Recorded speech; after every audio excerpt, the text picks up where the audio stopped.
There's this tendency when you first get Frost to take a look at his abilities and say, wait a minute, what if I give those all really high range and efficiency and then I can just freeze everyone? That would be great.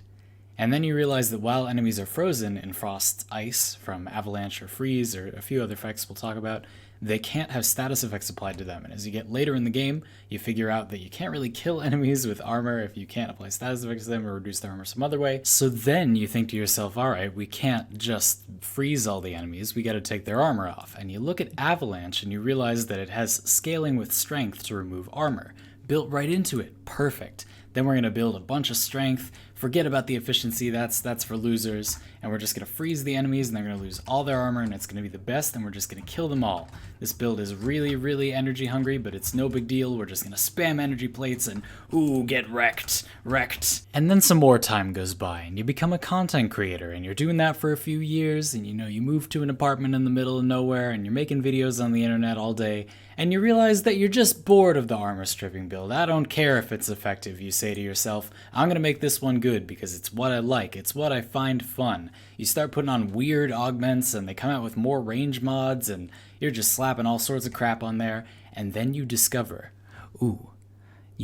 something. You make this janky ice pirate looking fashion. You take out your Tsar. You take out your level 135 enemies. And you play like you have never played before, with status duration pausing effects.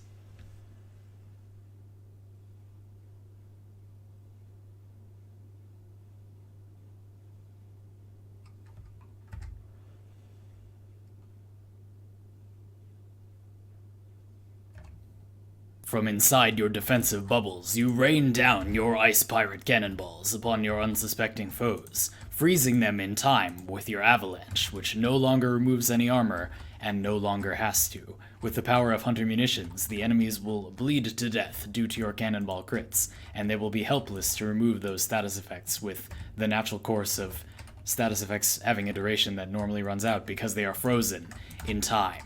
The mechanic doesn't really make any sense, but you tell them anyway. You go to your YouTube channel and you tell them, "Behold, my dear audience, Ice Pirate Frost has arrived to save the build that we all know we want to use on Frost, to manipulate status duration effects with impunity, and become the Ice Pirate Time Lord Space Ninja you always wanted to be. We will be using the Tsar to spread many slash effects across our enemies. After all, we need a way to apply damage to them, but it doesn't have to be enough damage to actually kill them. We just need to give them some damage so that we can pause the duration of that damage with our avalanche. We're also going to be putting them on viral so that their health is halved, and the limited duration of viral will be paused as well, so we only need to get it one time. Thus, the splattery status shotgun-like cannon damage and the actual shotgun-like barrage damage will not be a problem at all. We do not need to worry about reliably inflicting the statuses over a unit of time. We just need to get them once and we're good to go. Of course, as many slash procs as we can get is great as well. And the Tsar is really splashy, so you can apply the effects to many enemies at once. It even really well fits the cone shape of your ice wave, so you can fire this off and shoot the enemies while they're slowed. Cold procs also have an effect very similar to status duration pausing. It happens that cold procs will slow down how fast a status effect expires without reducing how often it ticks for its effects if it has any. So for example, if you slash proc an enemy and then you cold proc them, the slash proc ticks down, like runs off, 50% slower, but it doesn't do damage 50% slower. So we're going to shoot these enemies, and you're going to expect slash procs to last, a handful of seconds, and we're going to hit them with an ice wave, and you're going to see that it's going to last for pretty much the whole duration of the ice wave. They're going to bleed out, even though we only shot them, and now it's been 5 or 6 seconds, and they're still bleeding 7, 8, 9 seconds. They're still bleeding, some of them, because the duration of that status effect was slowed down by the ice. And by bringing along ice wave impedance, we give ourselves the ability to control the enemies before and after they are frozen inside our avalanche as well, ensuring that they are always at least slow and their status effect durations are at least extended, if not outright paused, if the enemies are not outright frozen. It gives us great many-layered control. And if the enemies are not so numerous, or you are stuck in close quarters with them, you can use the Tsar's barrage mode as a shotgun to deliver damage in smaller bursts, and this will do okay even though it's not going to proc viral well since it's a pellet-based weapon. We have below 100% status. It will still proc hunter munitions and give you a decent amount of damage if you need to throw that around, but the Euphono Prime is an even more useful tool for that. As you can see, we have a build biased for more slash damage and radiation and viral, so this can be used not only to heavily focus fire single enemies, doing much better damage than the barrage mode of the Tsar, it can also be used at range to give enemies radiation procs, so that even when they get up, even though they're slowed down, they still won't attack you, they'll attack each other instead. And having enemies attack each other very, very slowly is all very funny, but also keeps you very, very safe.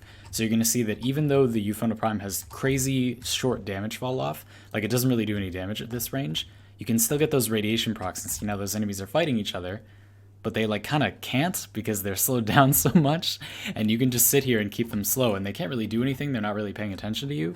That gives you plenty of time to wind up your cannonballs. You could, you do all sorts of stuff, take as much time as you want, and the enemies will just be sitting there, screwing around, and the duration of that radiation proc will also be extended by your ice proc from Ice Wave Impedance.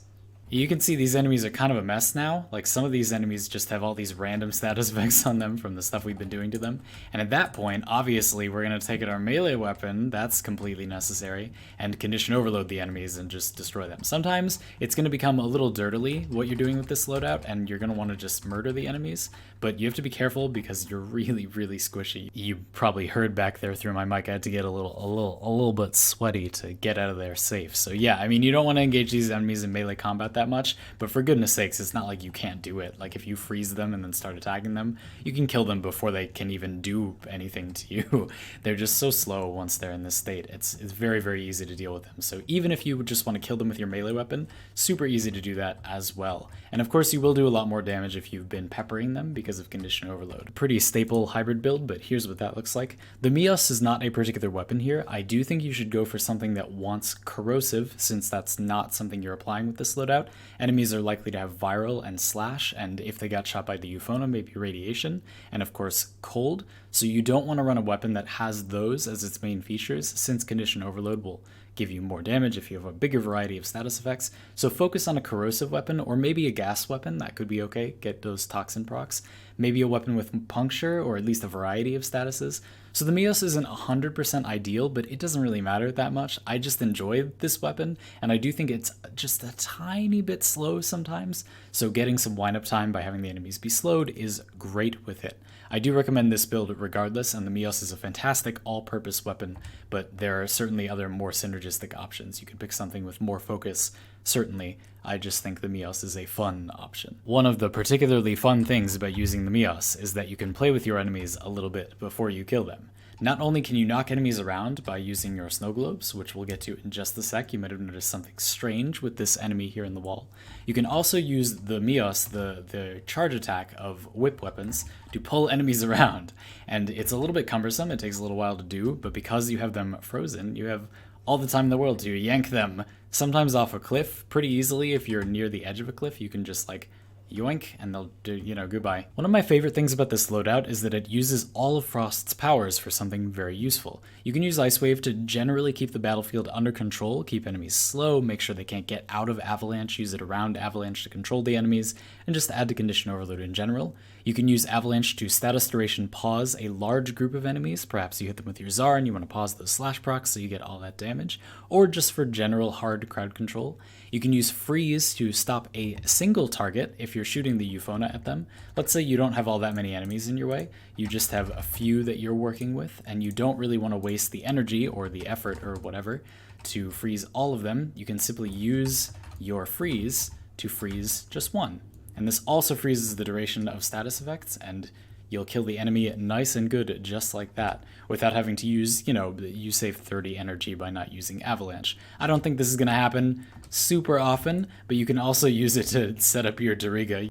You saw that my Dariga there was able to attach its Electro Pulse ability to the enemy frozen with my freeze. So you can focus down heavy enemies very safely as well. You can keep them under control, pause those status effects, pause those slash procs from your Euphona, and then you have plenty of time to kill them with your Doriga holding them in place pretty much indefinitely.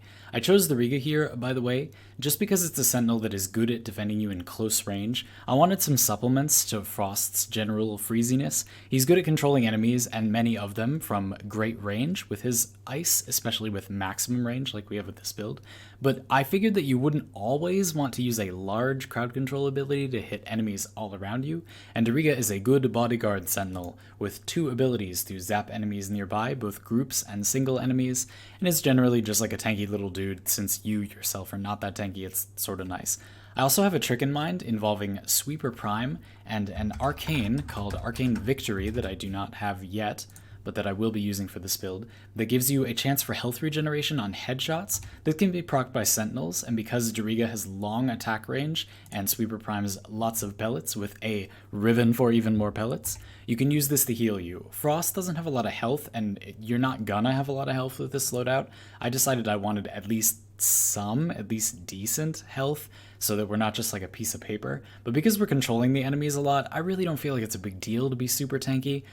I figured I wanted a build that, played around with the ice abilities, but still, you want some source of healing. So this is a slow but steady, it'll get the job done, way to heal yourself up using your sentinel, which I think is a good place to stuff that into this build. We have plenty of room for toys. Anyway, what I was talking about before that was Snow Globe. So the other abilities are obviously useful. They obviously play into the theme. But I know a lot of you are thinking, listen, but no Snow Globe. The Snow Globe is so weak because you have no strength and you're not building any armor.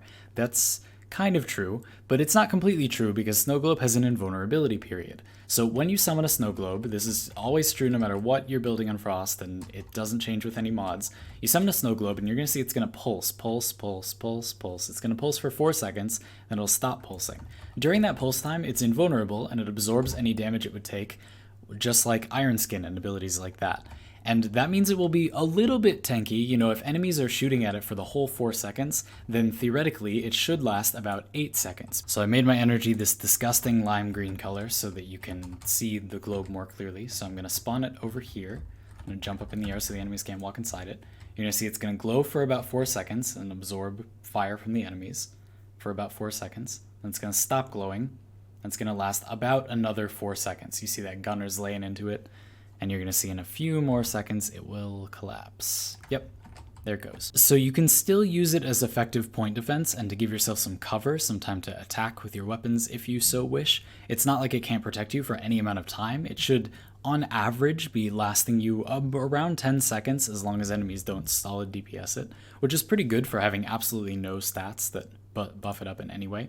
But we also have Chilling Globe, so it will 50% freeze enemies that walk into it, preventing them from attacking you further. So it does kind of defend you on the ground as well. This isn't that reliable, but it makes Frost much more useful for point defense. And if you're alone in a mission, you can put many globes out and just sort of spread them out all over the place. And this will create a pretty large area where enemies are fairly likely to just get frozen and not be able to walk around freely. You see, this covers a pretty large area of the map, and even though it's really annoying since you can't shoot through these, things will explode on them and do self-damage to you. You can use these to control the map relatively effectively, especially solo. Also, please, if you're a Frost player and you're not in a solo mission, when you make a snow globe like this just to control the map or something, please blow it up with freeze so it doesn't get in people's way. Self-damage players will thank you. You know that you can't shoot, you can't. Awesome, so you can use your snow globes to control the map a little bit and defend yourself with that invulnerability period that they always have. And you can also use them to kill your enemies. That's right, now you too can use the most degenerate and probably somewhat unintended tactic to murder your enemies by using snow globes to fling them against the wall. 38,000 damage. Another, ooh baby! So for whatever reason, enemies take about half their health in true damage when you fling them against the wall with snow globes. It can be a little difficult to do this in open areas like the Simulacrum, but you're seeing those gunners, which have more max health, are taking more damage. They're a reliable 80,000 or so I thought I saw, and these bombards are taking about 38,000. So as long as they hit your rain pretty hard, they take about half their health in true damage, and then you can just do it again, and they die. And it's not always easy to do this. I'm not saying this is like the way you should go about the rest of your life, but you know, you can, come on, no, it's all right, you know, Oh. Okay, I guess it works on Frost himself, too. That's all we have time for today, folks. I hope you enjoyed this video. Like, comment, and subscribe, and support me on Patreon so that I can keep having money to buy groceries while I spend all my time making these videos. I'll see you later.